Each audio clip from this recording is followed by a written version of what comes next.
Hello, आप सभी को हमारे यूट्यूब चैनल में स्वागत है। आज आगे की क्लास शुरू करने से पहले आप लोगों से एक प्रश्न करना चाह रहे हैं। जैसा कि हम लोगों ने अधिकतर मनोवैज्ञानिकों के बारे में जान लिया है, तो आप सभी मनोवैज्ञानिकों का जन्म और किस वर्ष में उनका जन्म हुआ था और कहाँ पे हुआ था, उनका आंसर, उस सभी का आंसर अपने कमेंट बॉक्स में आप लोग देंगे। चलिए आगे बढ़ते हैं आज की क्लास में। तो आगे की है आज लेविन फेस्टिंगर महोदय, उन्होंने क्या सिद्धांत दिया था। उन्होंने यह सिद्धांत दिया कि लेविन फेस्टिंगर महोदय ने ज्ञानात्मक मतभेद से संबंधित सिद्धांत को दिया है। ठीक है, तो आगे बढ़ते हैं कि किलपैट्रिक महोदय ने क्या सिद्धांत दिया। तो देखते हैं कि किलपैट्रिक महोदय ने बच्चों के अध्ययन से हुए यानी प्रोजेक्ट मेथड के सिद्धांत को प्रतिपादित किया है। आगे बढ़ते हैं कि सिगमंड फ्राइड महोदय ने क्या सिद्धांत दिए। उन्होंने यह सिद्धांत दिया कि जैसे कि ईगो, सुपर ईगो, यानी कि कुल मिलाकर हम कह सकते हैं कि उन्होंने बालक के मनोविश्लेषण सिद्धांत को दिया है।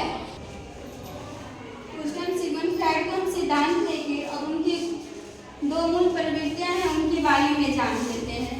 तो सिगमंड फ्राइड जी ने दो मूल प्रवृत्तियां बताया है। जो पहला है जिजीविसा यानी कि जीने की इच्छा।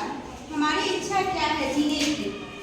बहुत लोगों की जीने की इच्छा नहीं होती है। ठीक है, लोग जब कुछ ऐसी मृत्यु स्थिति में जाते हैं, अगर लौटने की चांस भी होती है, तो लोग अगर जीने की इच्छा है तो वो इंसान लौट पाता है।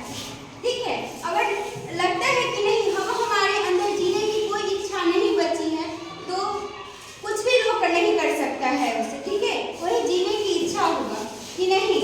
अगर हम मृत्यु पे हैं, अगर हमें लग रहा है कि अब हमारी टाइम नहीं है, हम मतलब कि हाँ मर जाएंगे, लेकिन उसके अंदर फिर भी है नहीं मुझे इस काम को करना है, तो उन्हें क्या है कि जीने की इच्छा है, तो वो बच जाएंगे। ठीक है, आगे बढ़ते हैं।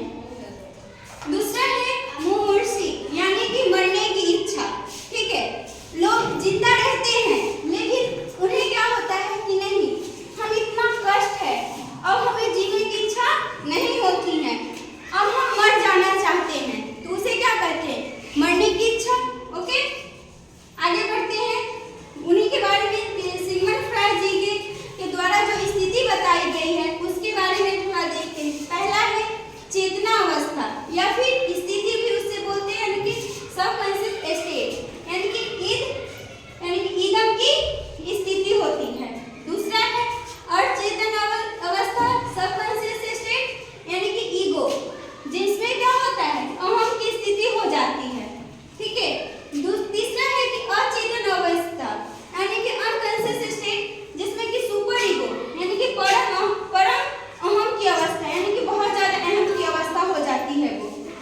ठीक है, आगे बढ़ते हैं कि सिगमंड फ्राइड जी के द्वारा उन्होंने क्या कहा। तो सिगमंड फ्राइड जी के द्वारा पहला है लड़कों में एडिपस ग्रंथि होती है और लड़कियों में इलेक्ट्रा ग्रंथि होती है। धन्यवाद। और हम एक क्वेश्चन आप लोगों को होमवर्क के रूप में देना चाहेंगे। आप सभी लोग जीन पियाजे की कुछ मूल सिद्धांत उनके क्या दिया गया है उसके बारे में बताएंगे।